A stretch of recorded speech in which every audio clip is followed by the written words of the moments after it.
This is the River Kwai, a place of peace and a sanctuary for rescued elephants. But sometimes, even paradise is tested. For the elephant, Kham La, the test came on a warm afternoon when she saw the man she trusted, her human guardian, Darrick, vanish beneath the surface. For a few frantic seconds, she believed he was drowning. Her response wasn't trained. It wasn't logical. It was immediate, selfless, and driven by a pure, protective love. What kind of bond compels an animal to charge a river to save a human? To understand that, we must look back at the pain that first brought them together. Now, let's enter their world. If you're already enjoying this story, a quick like and share makes all the difference. Let us know in the comments where you're listening from today. The stage for this remarkable act of guardianship was set hundreds of miles away from the river, long before Kham La ever saw a tranquil meadow. It was set in the unforgiving, shadowed world of the Thai tourist trade. Kham La was a baby when she was taken. Like so many others, she was subjected to a brutal, often weeks-long process known as the factual, the crushing of the spirit. It is a ceremony designed to break the will, to replace the towering instinct of a wild creature with the subservience demanded by the human hand. The goal was to render the elephant docile enough to carry burdens, or more commonly, to carry people. The weight of this traumatic separation, the loss of her mother's guiding trunk, and the ceaseless fear of punishment became Kham La's entire world. She arrived at the Save Elephant Foundation sanctuary, not as the playful, empathetic creature she was meant to be, but as a silent, deeply damaged shadow. She was terrified of humans, terrified of loud noises, and even more terrified of the water that she would one day charge into. She bore the scars of a life defined by force and loneliness. The sanctuary became her first true safe harbor, a place where the memory of chains was slowly being replaced by the vast, quiet space of the open landscape. Yet, even in this haven of rolling hills and cool mud baths, one question lingered. Could the deep wound of betrayal ever truly heal? Would her instinct to flee always override her capacity to trust? The Foundation's work is not merely about providing food and shelter. It is about repairing the architecture of the elephant's mind. It is a testament to the patient, decade-long commitment to undoing the violence of a few months. It was in this delicate, slow process of restoration that a young man named Darrick stepped into her life. He was not a traditional mahout, he was a caretaker, a voice of soft kindness, and crucially, he was there only to serve her. He offered her nothing but his time, his gentle presence, and the unspoken promise that no harm would ever come to her again. He knew that for trust to take root in soil so scorched by trauma, it could not be earned. It had to be grown. He started not by offering food, but by simply sitting nearby. Darrick understood the work was measured not in weeks, but in the slow, glacial retreat of fear. He never forced contact, and he never rushed the space between them. He would simply sit near Kham La's enclosure, sometimes reading a book, sometimes just watching the distant jungle trees. He was a non-threat, a constant, predictable presence in a world that had been anything but. For many months, Kham La kept her distance, her ears wide and vigilant, the very picture of contained trauma. Her previous interactions with people had taught her that a gentle touch was often a prelude to a painful command. To offer trust, she knew, was to invite betrayal. The keepers at the sanctuary watched this slow dance of healing with cautious hope, witnessing Darrick's unwavering patience. He would offer her fruits without ever approaching the chain, placing them where she could retrieve them at her leisure, leaving the choice entirely to her. Then, one quiet afternoon, as Darrick sat outside her shelter, humming a low, steady tune, the breakthrough finally came. Kham La, instead of turning her back, as was her custom, slowly extended her massive, sensitive trunk toward him, not to take the food, but to gently tap his shoulder. It was an investigation, a tentative question asked in the universal language of touch. That single, soft contact was the first true act of reciprocity. It was the exact moment the elephant decided to risk the possibility of care over the perceived certainty of fear. It was the turn. With that single brave touch, the relationship between the tiny human and the massive calf transformed from a patient standoff into a joyous coexistence. The sanctuary became a kind of shared playground. Darrick's routine became Kham La's schedule, and her recovery became his quiet obsession. The other elephants were family, but Darrick was the chosen one, the source of a unique, specific comfort. Their days were now a series of quiet, ritualistic moments, each one acting as an antidote to Kham La's past. There was the morning feeding, where she would eagerly take the fruit from his hand, her trunk curling gently around his fingers, a silent greeting. There were the long, measured walks into the tall grass, Darrick always keeping pace with her slow, deliberate shuffle. He would talk to her constantly, his voice a steady, low murmur. He spoke to her about his day, about the sun, and about the deep safety of the jungle. He knew that even if she didn't understand the syntax, she understood the cadence of care. This constant, gentle monologue served as a persistent signal. This human is harmless. This human is yours. This was the opposite of the past, where a human voice always meant instruction, or worse, pain. The absence of command became the bedrock of their trust. The walks often led them to the river, the very same river that would one day become a stage for drama, but for now it was a place of pure, exuberant release. Kham La loved the water. Watching her slide into the cool current, submerging her huge body and letting out a playful squeal was Darrick's greatest reward. He would splash her, and she would respond with a gentle, controlled spray from her trunk, a soft, intimate form of play reserved only for him. It was during these moments that the other sanctuary workers observed the unmistakable signs of attachment. When Darrick would move away to talk to another keeper, Kham La would trumpet a soft, questioning call, her ears flared, tracking his exact location. If he didn't return immediately, she would walk toward him, nudging his back with her head, a silent, powerful request for his proximity.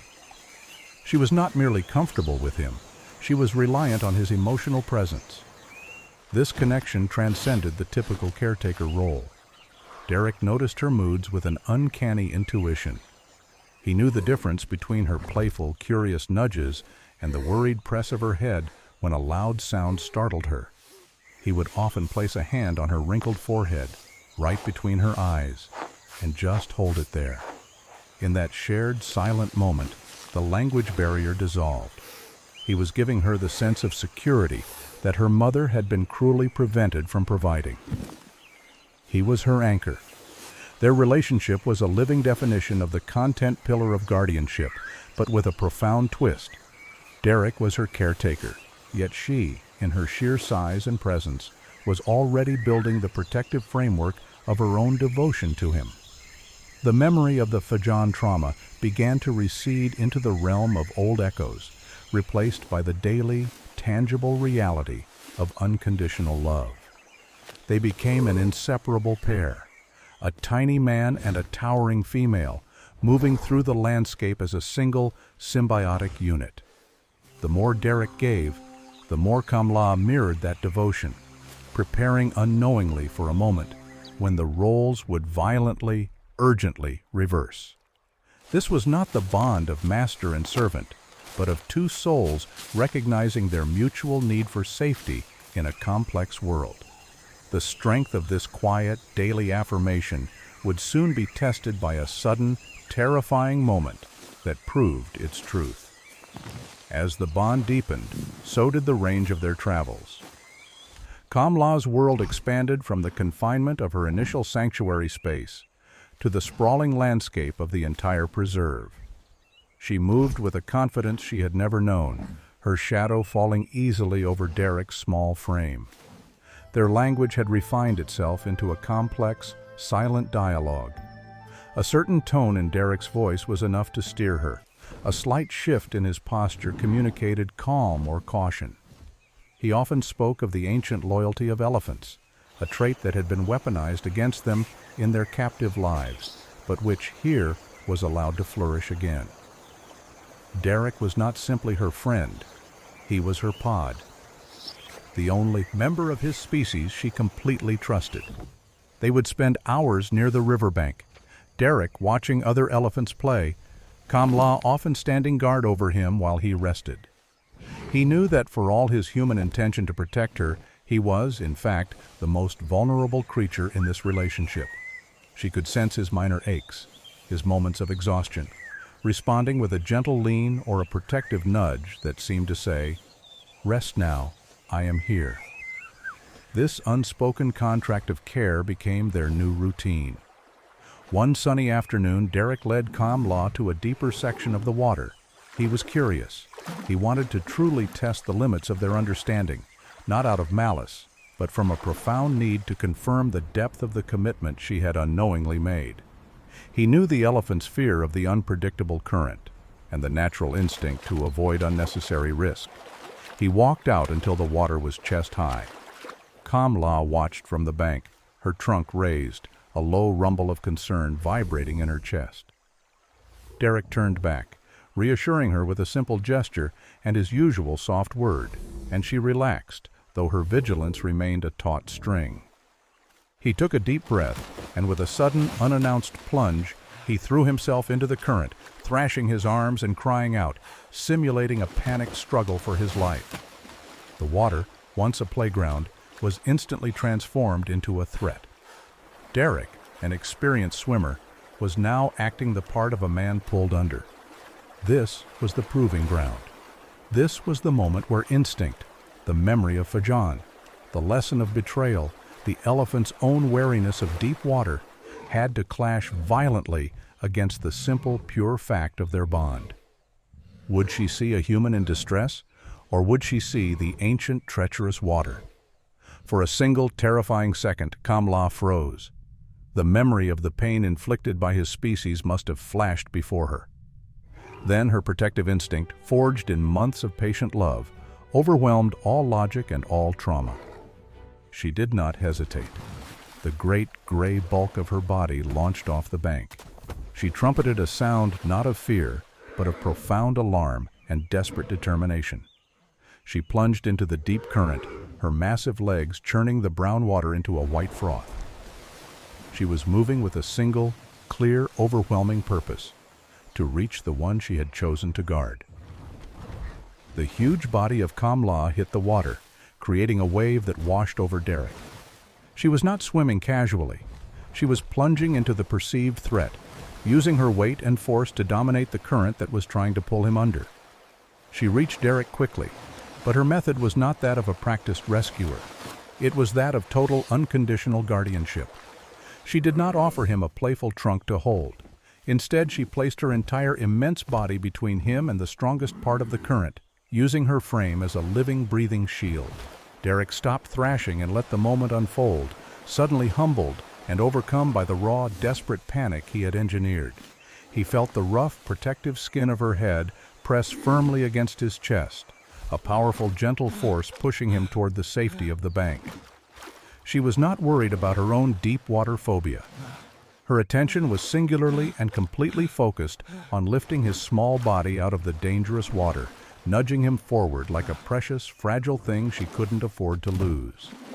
She continued to trumpet, a sound that carried across the entire sanctuary, a desperate, guttural cry for aid, proving that she truly saw him as a helpless child, as her sacred responsibility, as someone incapable of saving himself. They finally reached the safety of the shallower water, and Kham La's frantic, churning energy began to immediately subside, replaced by a deep, heavy, shuddering anxiety that only now registered. She stood over him, her trunk resting lightly on his head, as he stood up, finally safe in the shallows. The test was over, but the depth of the revelation lingered, heavy and profound. She had overcome the ingrained trauma of her past, the fear of water, the memory of human betrayal, because the threat to her chosen protector was undeniably greater than any fear she carried for herself. It was a moment of complete, unburdened love, a primal act captured on video for the world to witness. This charge into the river was not merely a rescue. It was the ultimate defiant act of a damaged soul choosing trust, choosing loyalty, choosing to sacrifice her own deeply held instinct for the life of her friend. The fear in her eyes was real, but the devotion was undeniably, earth-shatteringly stronger. This was the moment the elephant calf became the fearless guardian. The footage of Kham La's desperate charge spread across the globe like wildfire, a moment of raw, untamed love, captured for a world starved of true connection. It was more than just a heartwarming clip. It was a profound documentary of a relationship born from rescue that culminated in an act of unexpected reversal. People watched not just the splash, but the elephant's eyes, eyes that held a clear, unmissable emotion we recognize as terror, yet overriding it was a superior force. The moment demanded that we, the human observers, re-examine the very definition of a hero. We often attribute protection to a trained response, but Kham La's intervention was a primal, voluntary surrender to empathy, a rejection of every painful lesson taught to her by humankind. She demonstrated that the memory of abuse can be eclipsed by the power of unconditional care. She proved that an elephant's loyalty is not a commodity to be purchased or trained, but a gift to be earned, stitch by painstaking stitch, by patient, consistent kindness. The story of Kham La and Darrick became a modern-day fable, a quiet testament to the potential for healing that exists across the species barrier. It reminds us that sanctuary is not just a physical location of safety, but an emotional space where the broken spirit is allowed to rebuild its capacity to love and, crucially, to protect. The scars Kham La carried from her past remained, but they were no longer the dominant narrative. They were a preface to a greater story, the story of an elephant who chose to become the unwavering guardian of her own rescuer. Her trumpet that day was a sound of alarm, but the echo it left was a sound of hope. It was a declaration that trauma does not get the final word, and that the greatest form of power is found not in size or strength, but in the instinct to shield the vulnerable. It is the ultimate proof that every creature, regardless of its history, holds the boundless capacity for profound, immediate, and selfless love for the one it chooses as family. Their story is a mirror, reflecting our own potential for genuine, uncalculated connection with the natural world. The quiet intimacy between Kham La and Darrick continues to this day, a persistent, beautiful ripple from that one moment in the river. Their bond transcends species, proving that true empathy requires no shared language, only a mutual recognition of vulnerability and a fierce, unwritten promise of protection. It is a hope-filled reminder that the most profound sanctuary is always found in the presence of those who love you. Thank you for joining us on this journey. If this story moved you, please consider liking and subscribing. It truly helps us bring more stories like this to light. We have a question for you. What was the single moment in this story that resonated with you the most? Let us know in the comments below. We read every single one.